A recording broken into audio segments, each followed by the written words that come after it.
Line Arabian dates. இப்போ அது line லயனா டே. இது தரும் ஆரோக்கியம் இயற்கையானது. லயன் லயனா பிரீமியம் டேட்ஸ்.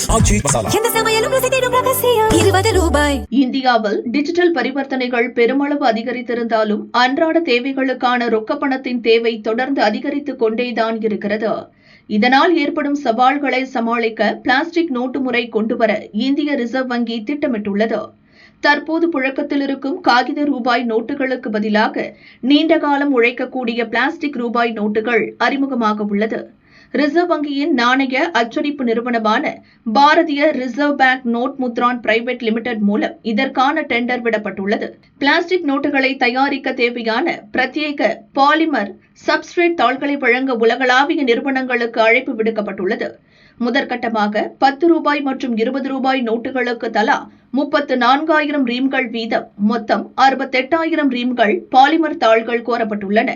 இதில் ஒரு ரீம் என்பது 500 தாள்களாகும். சாதாரண காகித நோட்டுகளை விட இந்த பாலிமர் பிளாஸ்டிக் நோட்டுகள் 4 முதல் 5 மடங்கு அதிக காலம் வரை சேதமடையாமல் பிழைக்கும். இவை எளிதில் கிழியாது, தண்ணீர், எண்ணெய் போன்றவற்றால் பாதிக்கப்படாது. காகித நோட்டுகள் பலரின் கைகளுக்கு மாறி செல்லும் போது எளிதில் அழுக்கடைந்து விடுகின்றன. ஆனால் பாலிமர் நோட்டுகள் ஈரப்பதம் அல்லது பாக்டீரியாக்களை உறிஞ்சாது என்பதால் எப்போதும் சுத்தமாகவே இருக்கும். ஒவ்வொரு ஆண்டும் பழைய காகித நோட்டுகளை அழித்துவிட்டு புதிய நோட்டுகளை அச்சடிக்க RBIக்கு ஆயிரக்கணக்கான கோடி செலவாகிறது. பிளாஸ்டிக் நோட்டுகள் நீண்ட காலம் நீடிப்பதால் இந்த செலவு பெருமளவு மிச்சமாகும். இந்த பாலிமர் நோட்டுகளில் உலோக எண்கள் மற்றும் காந்த இழை போன்ற மிக அதிநவீன பாதுகாப்பு அம்சங்கள் இடம்பெறும்.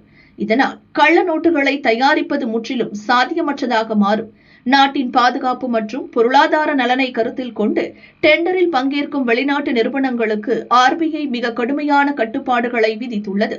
அதன்படி சீனா மற்றும் பாகிஸ்தான் ஆகிய நாடுகளுடன் எந்தவொரு வணிக தொடர்பும் இல்லாத நிறுவனங்கள் மட்டுமே இதில் பங்கேற்க முடியும். மேலும் மூலப்பொருட்களை இந்த இரு நாடுகளில் இருந்தும் பெறக்கூடாது. இதற்கு முன் சீனா அல்லது பாகிஸ்தானில் பணியாற்றிய ஊழியர்களை இந்த திட்டத்தில் பணியமர்த்தக்கூடாது என நிபந்தனை விதிக்கப்பட்டுள்ளது. ஏற்கனவே ஆஸ்திரேலியா, இங்கிலாந்து, கனடா, நியூசிலாந்து உள்ளிட்ட 50க்கும் மேற்பட்ட நாடுகள் இந்த பாலிமர் பிளாஸ்டிக் கரன்சி முறையை வெற்றிகரமாக பயன்படுத்தி வருகின்றன.